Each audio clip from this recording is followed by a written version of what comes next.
I visited Morocco twice last year and it quickly became one of my favourite countries. It completely exceeded all expectations, and while I was there, one of the things I was thinking about the most was that there are some big misconceptions that people had about this country. Since I returned from Morocco, I was always asked a few questions, and honestly, my answers to these questions were completely different by what these misconceptions would have you to believe.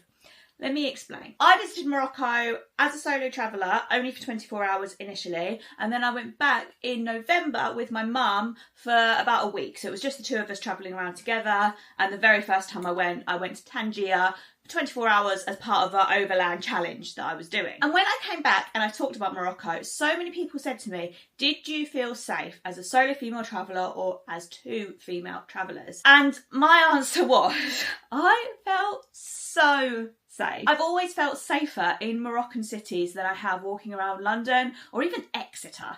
So let's go into why. So first up, I never ever want to discount anyone's experience of feeling unsafe anywhere in the world. Obviously, anywhere you go in the world, there are some people who are going to make places feel less safe. For example, I had a really bad experience in Vienna. Literally, I was in the station in Vienna and some guy came right up to me, completely invaded my personal space, tried to grab my arm, started talking in my face, and I had to scream, jump away, and then ran away. This was in the middle of the day and no one actually came up to me and asked me if I was okay, which also made me feel less safe. But that happened to me in Vienna. Obviously, some travellers have gone to Morocco and have had bad experiences, but I think it is so important not to tar the whole country with the same brush, because I found in general Moroccan people are exceptionally friendly, welcoming, hospitable, and just want travellers to be happy and safe in their country. But while I said people can have different experiences, let's look at the actual statistics, because this is where the real misinformation lies. So I'm going to go on Numbeo. I've got my laptop here. I'm going to go on Numbeo, which has really good data about safety in different cities across the world. So I'm going to do Numbeo city safety comparison, and I've not done this before, but I'm going to compare Marrakesh to London, and I bet you Marrakesh will score safer. Only because I've done this for so many different cities around the world, and I'm aware of London's safety stats, and they are not very good. Current safety index by city.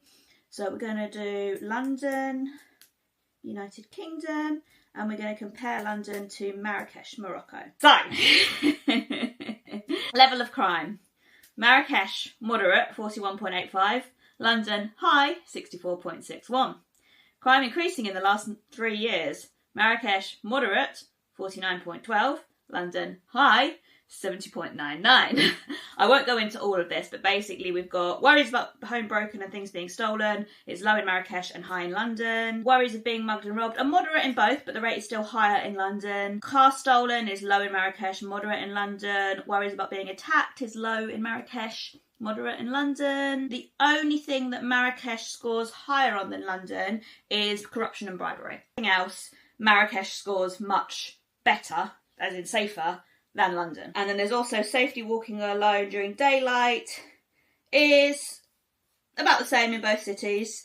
Safety walking alone during night is low in London and it's moderate in Marrakesh. So if you feel safe in London, statistically, you should feel safer in Marrakesh. And actually, I will just have another little look, because obviously that's Marrakesh. I'm going to just compare Tangier as well. So crime in London, compare London with Tangier, Morocco. Yeah, again, Tangier scores higher on everything than London does, apart from corruption and bribery. It's about the same levels in Tangier as Marrakesh, to be fair. Also, just a quick note. I have put all of my thoughts about Morocco safety in this blog post, and I have so many more Morocco blogs on my website. If you want to check them out, scan this QR code or head to the link in my description. That is what the statistics say. So why do people have this conception of Morocco not being safe or not being safe for solo female travellers? I don't know. I walked around Tangier. I had 000 hassle.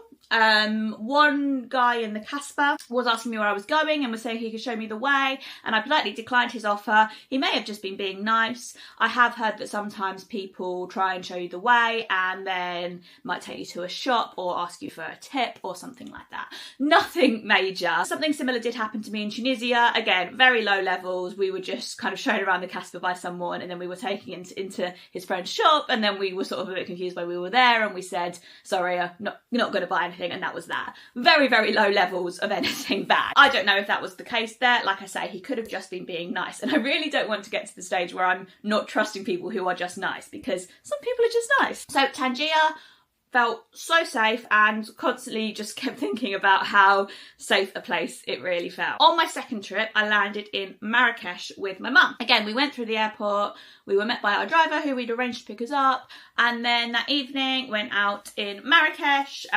walking around. Everyone was really, really nice.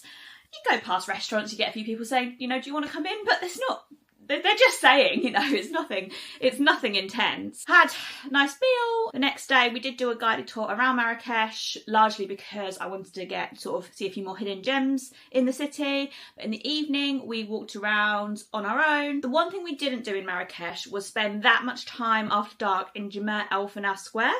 This isn't because it's unsafe at all, but I had heard reports of some people who had, I don't know if you'd call them scams, but maybe have had been taking pictures of people and then been asked for money, or have been walking along and suddenly there's a monkey there and they're like, do you want to hold the monkey? And we personally weren't interested in any of that, so we just decided to not spend too much time walking through it. But we didn't avoid it. We did go up to a balcony, sort of see it all come to life, and then we just walked around and then out, but we just didn't deliberately walk through the square. Other than that, we walked around Marrakesh every single evening on our own, didn't experience any hassle. Couldn't think of a single time we were hassled, and all I think about looking back on it is I just think about how nice everyone was and how friendly everyone was, and everyone was just welcoming us to their country. Then we took a train. The train was great, really enjoyed that, and went to Fez.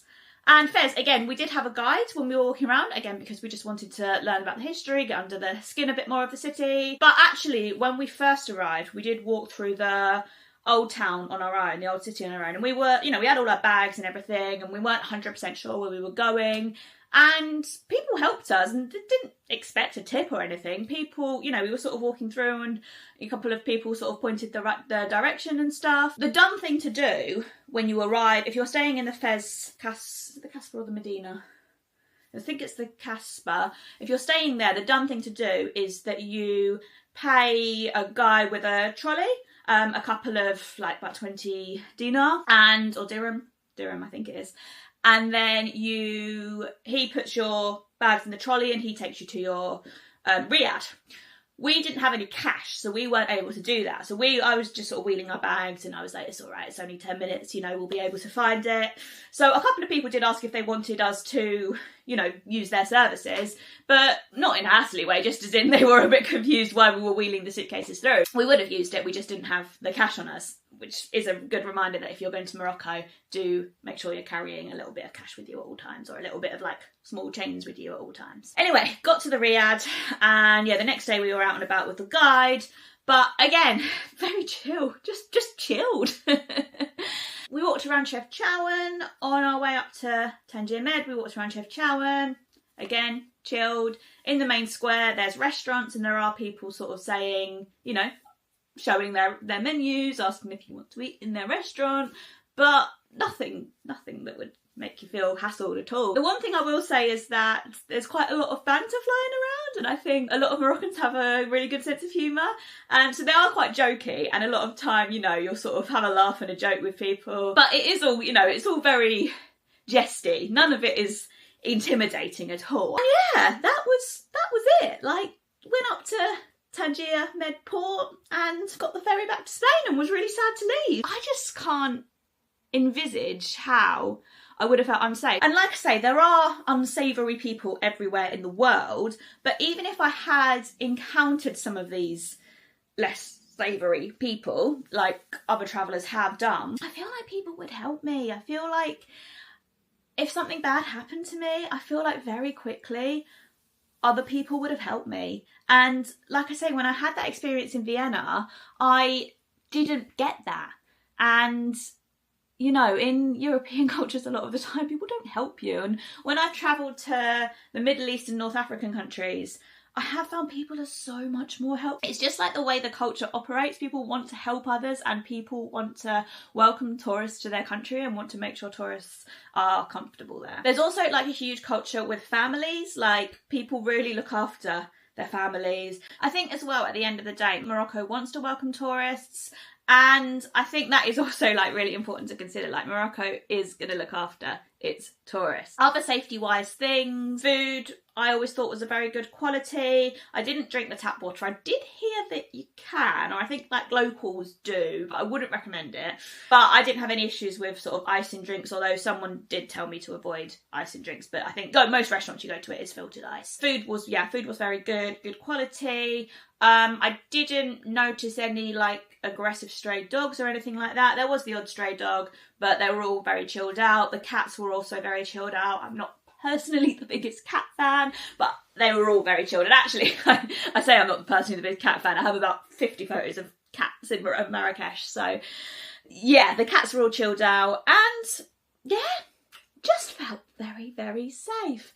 Obviously, Morocco did have a very devastating earthquake 2 years ago now.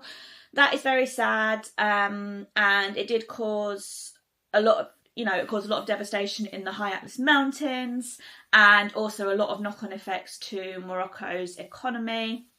That kind of incident is very, very rare. People were very surprised that an earthquake of such a scale hit that area of Morocco because that doesn't usually happen. So yeah, generally I felt so safe in Morocco. I felt so welcomed. I love getting to know the Moroccan people and I love learning the culture, and yeah, I just want more people to go there and see what a welcoming and wonderful country it is.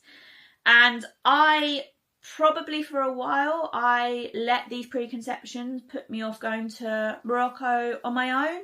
Like, I always knew I wanted to go, but I was always like, oh, maybe I'll wait till I've got someone to go with me. After experiencing what I experienced, I would so happily travel all around Morocco on my own. So yeah, that is just my little lesson for today's video, is don't let all these preconceptions put you off. Look at the statistics, talk to people who've been there, talk to locals, and make an informed decision based on that. And I think you can apply that to anywhere in the world. Right, my partner and I are just about to go to our annual spa break, so I am off work for a couple of days, but I will be back with another video very soon. I post on Wednesdays and on Saturdays. Don't forget that you can also check out my website for loads of Morocco guides, and I'm posting more as I go as well. And if you are interested in supporting this channel further, I do now have a Patreon. You can scan the QR code here to go through to that. Also, don't forget to follow me on Instagram and TikTok. I'm at Claire's Footsteps on everything. If you're sticking around, then why not check out this video, which is all about my time in Marrakesh. Thanks so much for watching this video, and I hope I'll see you next time. Bye!